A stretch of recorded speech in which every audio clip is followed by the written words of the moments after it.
యశోద కృష్ణుణ్ణి బంధించడానికి ప్రయత్నించినప్పుడు తాడు ఎప్పుడు 2 అంగుళాలు తక్కువ కావడం అనేది దామోదర లీలలో ఒక అత్యంత ముఖ్యమైన తాత్వికాంశం.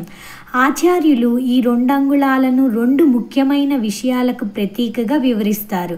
ఏంటి అది అంటే, భగవంతుణ్ణి బంధించడానికి అంటే ఆయన్ని పూర్తిగా పొందడానికి 2 విషయాలు అవసరం.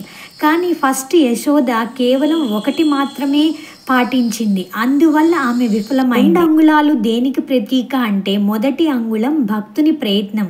ఇది భక్తుడు తన సొంత శక్తితో చేసే సాధనను సూచిస్తుంది. యశోద చేసిన ప్రయత్నమే దీనికి ఉదాహరణ.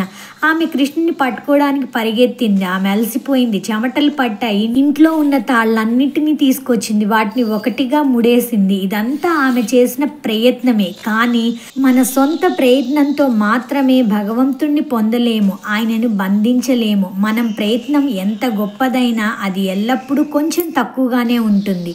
ఇక 2వ అంగుళం భగవంతుని కృప, అది అనుగ్రహం. తన శక్తి మేరకు పూర్తి ప్రయత్నం చేసి ఇక తన వల్ల కాదని అలసిపోయి ఆర్తితో భగవంతుని శరణు వేడినప్పుడు భగవంతుడు తన కృపను ప్రసాదిస్తాడు. ఇక్కడ యశోదమ్మ పూర్తిగా అలసిపోయి నిస్సహాయురాలై నిలబడినప్పుడు ఆమె యొక్క ప్రేమపూర్వకమైన శ్రమను చూసి కృష్ణుడు కరుణించాడు. ఆయన తన కృప అనే ఆ 2వ అంగుళాన్ని జోడించి ఆమె కట్టిన తాడుకు స్వయంగా బంధింపబడ్డాడు. ఇంకొక వ్యాఖ్యానం ప్రకారం ఆచార్యుల వారు ఈ 2 అంగుళాలు కూడా భక్తుని సొంత ప్రయత్నం, 2వ అంగుళం గురువు అలాగే ఇతర వైష్ణవుల కృప అని చెప్తారు.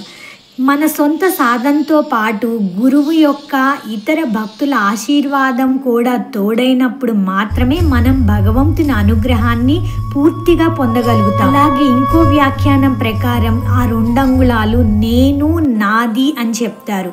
ఈ ప్రపంచంలో మనందరం కూడా నేను, నాది అని ప్రతి దాని మీద కూడా ఆసక్తి కలిగి ఉంటాం. వాటన్నిటినీ వదిలిపెట్టినప్పుడే భగవంతుడు మన మీద కృప చూపుతాడు అని. మన సొంత ప్రయత్నంతో పాటు భగవంతుని కృప తోడైనప్పుడు మాత్రమే అది సాధ్యమవుతుంది అని చెప్పే ఒక అద్భుతమైన లీల ఇది.